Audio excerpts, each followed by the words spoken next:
J'ai attendu très longtemps avant de faire une séance sur la jalousie parce que j'étais très embêté. C'est pas un sujet facile. L'hypnose marche bien, mais il y a des précautions à prendre. Alors, si vous avez déjà entendu l'intro de cette vidéo, vous pouvez aller directement à la séance, il n'y a pas de problème.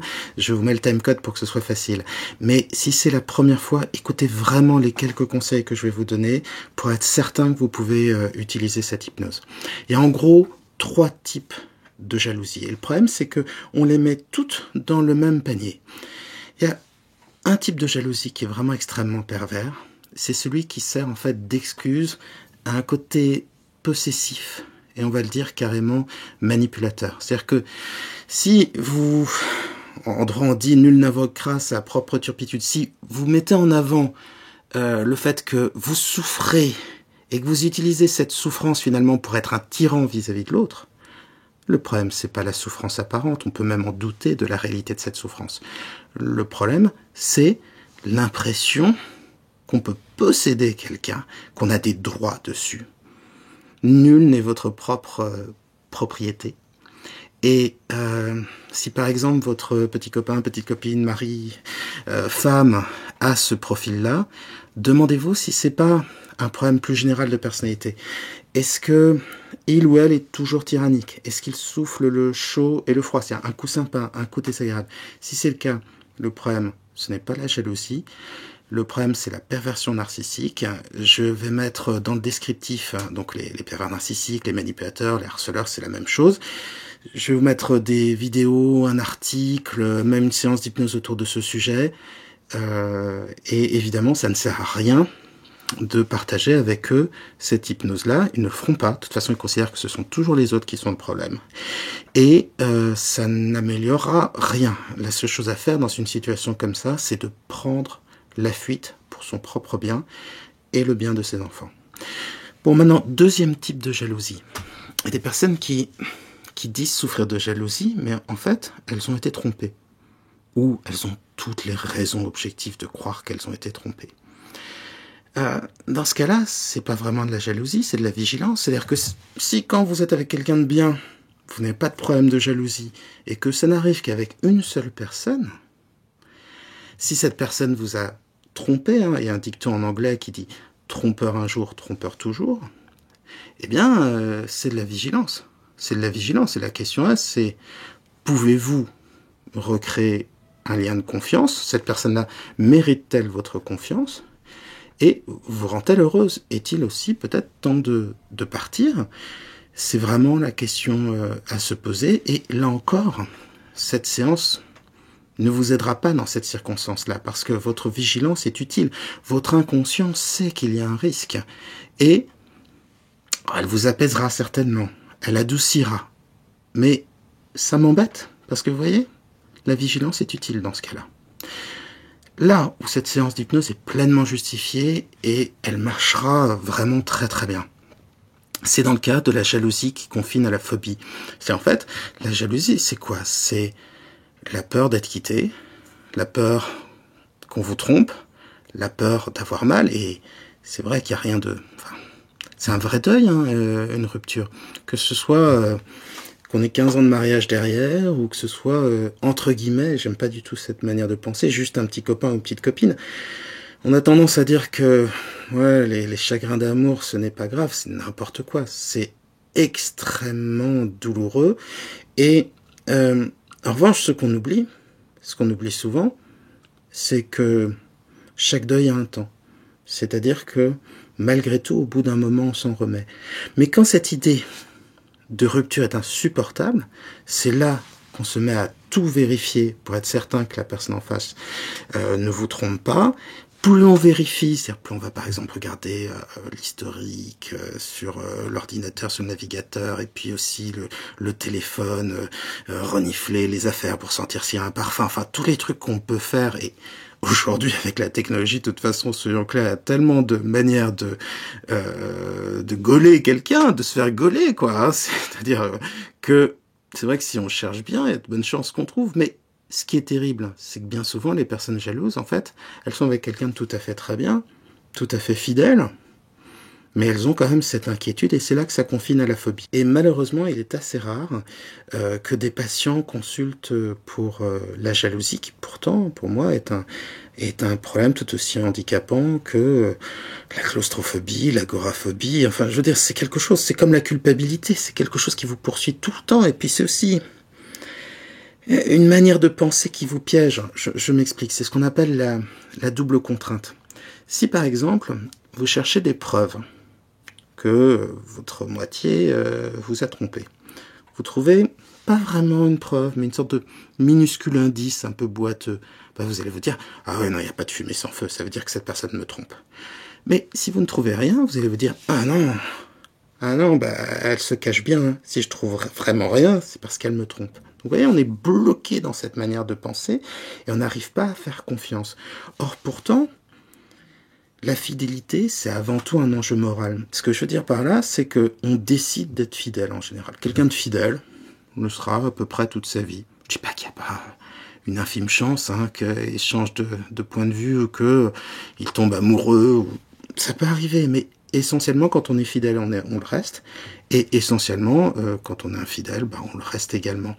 Et donc, ce qui est très important, ça va être, pour moi, au travers de cette séance d'hypnose, de vous permettre déjà d'adoucir cette inquiétude, de vous permettre de retrouver une sorte de neutralité, de calme intérieur pour bien vivre votre relation et puis pour pas la foutre en l'air, parce qu'à force de fliquer et d'être dans l'angoisse et parfois même de rejeter l'autre avec l'idée que de toute façon il va vous faire du mal, ou le tester, encore pire, eh bien ça va vous permettre déjà de retrouver cette sécurité, bien percevoir que même si vous deviez rompre un jour, vous pourriez à terme malgré tout guérir et mener à bien votre vie, mener une vie supportable, acceptable, reconstruire s'il le faut.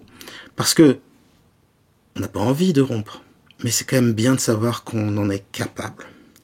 Et puis surtout, développer en soi, si la personne en face le mérite, un sentiment de confiance.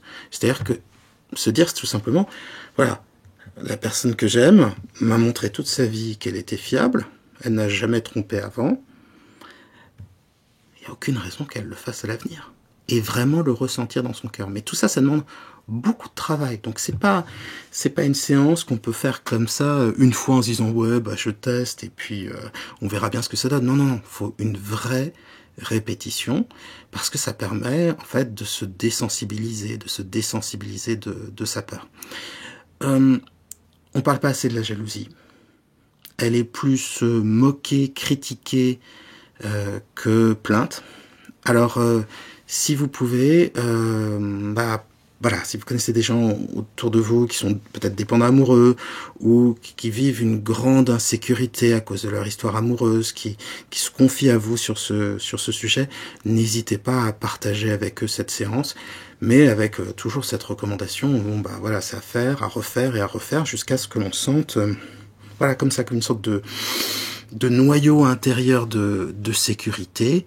Et vous voyez, il faut faire encore une fois, je vais utiliser l'expression anglaise, il faut faire le saut de la foi.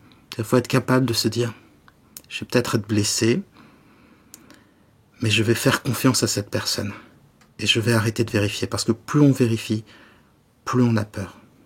Plus on a peur, plus on vérifie, alors c'est un cercle vicieux. Et pour s'en débarrasser, il faut baisser le stress, et il faut apprendre à avoir confiance. Mais encore une fois, les gens ne changent pas.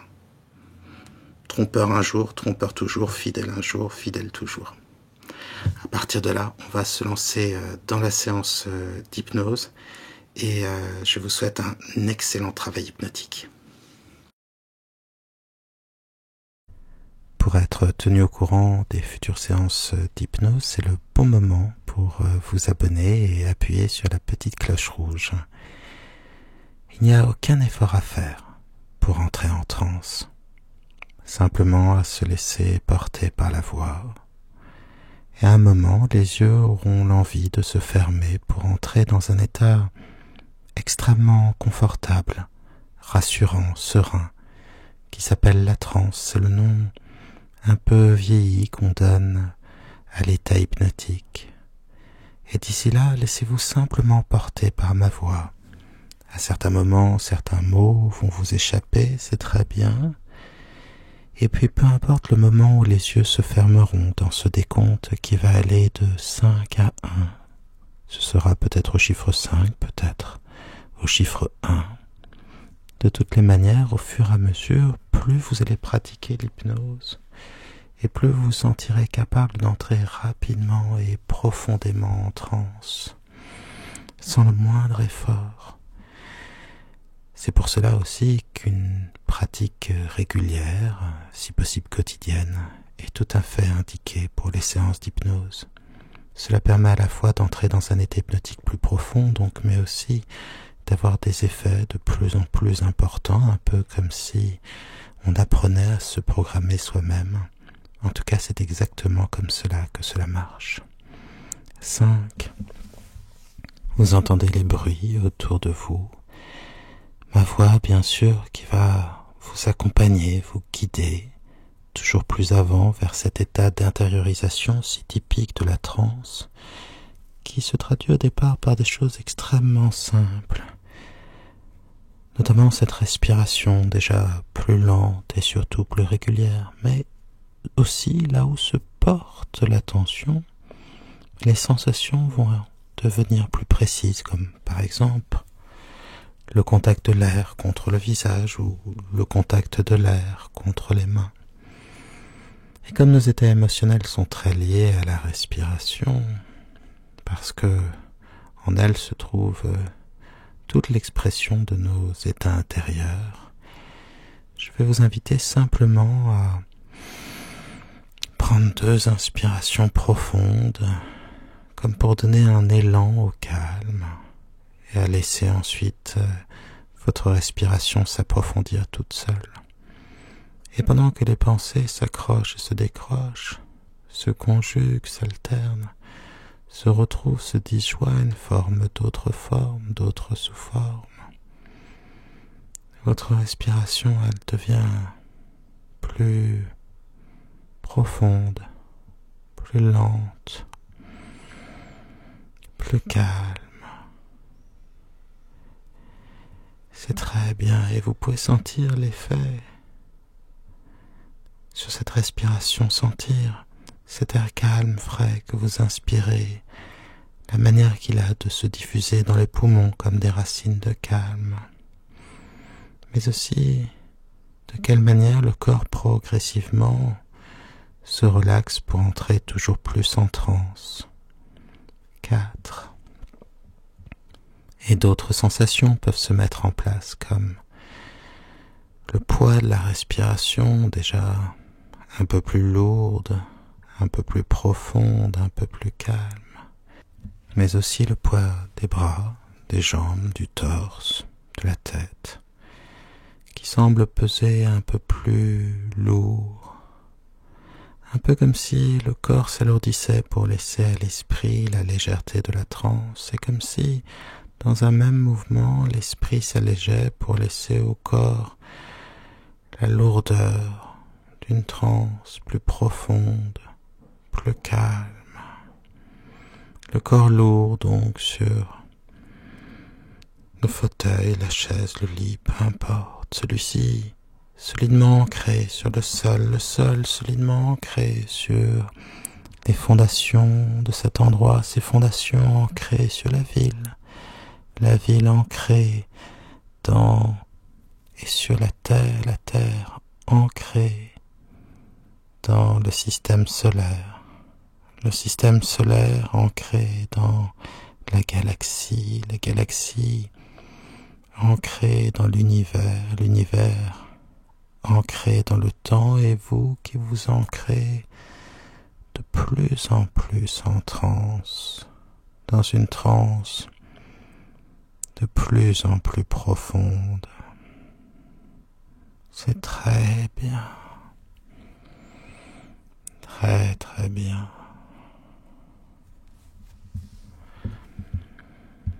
3, et cela me rappelle une histoire d'un dormeur qui rêvait d'un autre dormeur, qui rêvait d'un autre dormeur, qui rêvait du premier dormeur. Et tous ces dormeurs dormants, rêveurs rêvant des rêves rêvés, avaient tendance à entrez plus profondément en transe. Car parmi tous ces dormeurs endormis, ces rêveurs rêvant des rêves rêvés, chacun en son temps, sa place, son ressenti, son moment en quelque sorte aussi, si tant est que le temps, dans sa perception fluctuante, celui du rêve aussi, celui subjectif parfois même de la réalité, le temps du temps, le temps pour soi, ou le temps pour autant qu'on puisse le percevoir donc, dans cette boucle de la pensée qui se pense, des rêves, des songes, de cette émanation finalement de l'esprit qui dort, où se retrouvaient les dormeurs dormants, les rêveurs rêvants, qui avaient tous tendance à entrer plus en transe. 2. Alors que vos pensées s'accrochent et se décrochent, alors que vous savez déjà plus que vous ne saviez que vous saviez, alors même que faire, se faisant se faire, n'être rien d'autre que ce que l'on sait faire. Les yeux fermés maintenant, s'ils ne l'étaient pas déjà, vous êtes dans une transe agréable. Et ma voix et votre respiration, tout cela va vous faire entrer dans une transe encore plus profonde, encore plus sereine. Et pendant que les pensées se font et se défont, qu'elles se joignent, se disjoignent, se créent, jamais ne se détruisent vraiment, mais s'oublient, s'effacent, et se conjuguent comme autant de ressentis différents, de perceptions, de sensations, telles qu'on le ressent, telles qu'on le détermine, telles qu'on le sait finalement. Tout cela recouvrant la pensée qui se pense, la manière de se dire, de se voir, de conjuguer finalement son ressenti de la pensée, en cela que la pensée tout entière se réfléchit dans les affects, dans les sentiments, parfois même les sensations, comme autant de composantes auditives, kinesthésiques, sensorielles, visuelles donc, de ce que on peut ressentir en soi, pour soi, au travers de soi, sur une sorte de conjugaison des états de l'existence. Vous entrez encore plus profondément en transe. Et ma voix et votre respiration, tout cela vous fait entrer encore plus loin, de respiration en respiration, de plus en plus loin en transe, sans qu'il y ait d'effort. C'est comme se laisser porter. Il n'y a même pas l'effort de lâcher prise. On se laisse porter et on va plus loin vers cette détente rassurante, ce bien-être. Dans un premier temps, cette hypnose va renforcer en vous la confiance que vous avez en votre capacité à être bien par vous-même, sans dépendre des autres. Développer la confiance en cette force qui existe et dont vous doutez simplement trop. Alors pour ce faire, je vais demander à votre inconscient de vous faire vivre un paysage magnifique. Je vais vous y accompagner, mais sinon vous serez seul face à ce paysage. Un paysage extrêmement apaisant, choisi pour vous par votre inconscient. Peut-être va-t-il choisir un paysage de neige en montagne ou la vision d'un lac, de la mer, ou d'un autre paysage qui vous plaît, un paysage de collines, peu importe. Ce sera peut-être un souvenir qui va se rappeler à vous, ou bien votre inconscient va-t-il peut-être créer quelque chose simplement pour que vous puissiez développer en vous cette confiance, cette sensation de sécurité. Le calme que vous ressentez maintenant vient de vous, et plus vous referez cette séance quotidiennement si possible, et plus vous vous sentirez fort, capable d'affronter, s'il le faut, à un moment ou à un autre, la solitude, capable de se reconstruire, capable d'être bien par soi-même. Et c'est une force pour un couple que d'avoir cette sécurité en soi. C'est une chance même. Alors les images, les sons, les sensations vont se préciser. Et pendant 3 longues minutes, je vais vous laisser ressentir cette quiétude dans votre cœur, cette force, ce calme. Tout cela va se renforcer et plus cela va se renforcer, plus cette expérience deviendra immersive et plus elle sera immersive bien sûr, plus vous serez serein. Alors je vous accompagne en silence pendant ces 3 longues minutes qui vont vous permettre de ressentir à quel point vous pouvez être bien et de développer cette capacité en vous. Je vous accompagne en silence.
Très bien. Et maintenant, j'aimerais que s'ajoute à tout ce calme, cette sérénité, à ce paysage magnifique fait juste pour vous par votre inconscient, eh bien la présence de la personne qui compte dans votre vie. J'aimerais que vous puissiez vraiment ressentir sa présence, ressentir ses qualités, ressentir le lien qui vous unit. Et je vais tout simplement demander à votre esprit inconscient de prendre une photographie mentale de votre couple face à ce paysage merveilleux. C'est très bien. Et maintenant, votre inconscient va vous faire vivre un cinéma, un très beau cinéma, dans lequel vous allez vous sentir en sécurité. Vous pouvez être accompagné par cette personne même. L'essentiel de la jalousie, c'est la crainte que nos blessures passées se reforment, se rejouent, la crainte de ne pouvoir le supporter. C'est toujours une sorte de répétition. Alors pour casser cette répétition, je vais demander à votre esprit inconscient de placer bien à distance sur cet écran un souvenir qui vous a marqué, qui a créé cette jalousie en vous, ces doutes. Un souvenir qui vous a fait développer une sorte de vulnérabilité, d'inquiétude, de souffrance. De fois en fois, vous pourrez traiter ainsi de nombreux souvenirs et vous sentir de plus en plus fort, serein et surtout vous sentir libre, libre d'être vous-même, libre de vivre tout ce que cette relation peut vous apporter de merveilleux. Alors l'image se précise sur l'écran et en bas à gauche, en petit, va s'incruster la photographie positive de tout à l'heure. Et swish, elle va recouvrir totalement les images négatives, la vidéo ou l'image, peu importe. Swish, elle recouvre tout ça. Et puis à nouveau, ce souvenir, ces images négatives, en incrustation, l'image fortement positive. Et swish, elle le recouvre. C'est très bien. Et pendant 1 minute, ce travail va pouvoir continuer pour que se désactive en vous pleinement ce souvenir qui vous retient dans des douleurs passées et vous les fait croire présentes. Je vous accompagne en silence.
C'est parfait.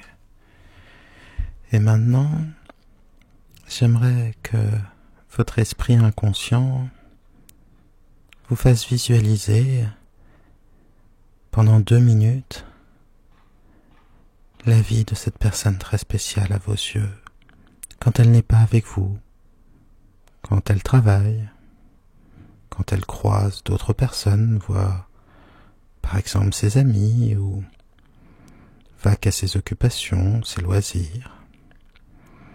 Et vous allez pouvoir les visualiser avec la sécurité qu'apporte cette conviction cette personne est toujours la même. Et les sentiments qu'il a pour moi restent inchangés. Et si c'est quelqu'un de bien, de fidèle, vous pouvez lui faire confiance. Alors, très calmement, et pendant ces 2 prochaines minutes, vous allez pouvoir l'observer vivre avec une confiance totale en sa fidélité, en ses valeurs, en sa valeur, en sa morale.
Et maintenant, je vais demander à votre esprit inconscient de vous faire vivre à l'avance votre vie délivrée de la jalousie, une vie à 2, plus harmonieuse, habitée par un sentiment de confiance. Vous pourrez vraiment être présente à tout ce que vous ressentez, à tout ce que vous vivez avec un sentiment de liberté.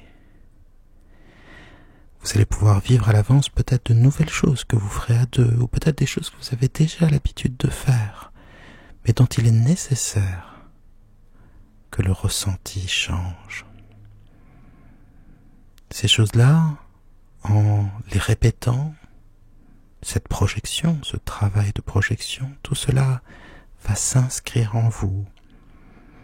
Et vous serez étonné de voir à quel point bientôt vous serez capable de vivre à 2, simplement sans vous auto-observer. Je vais laisser votre esprit inconscient travailler aussi longtemps qu'il le souhaite. Il va ainsi programmer en vous cette nouvelle confiance qui va s'installer toujours davantage au fur et à mesure du temps. Et simplement, quand vous sentirez que le travail a été accompli, vous compterez de 1 à 5 et vous sortirez merveilleusement relaxé de transe avec ce sentiment de confiance, prêt à profiter de ce que la vie et l'amour vous réservent. Je vous accompagne en silence.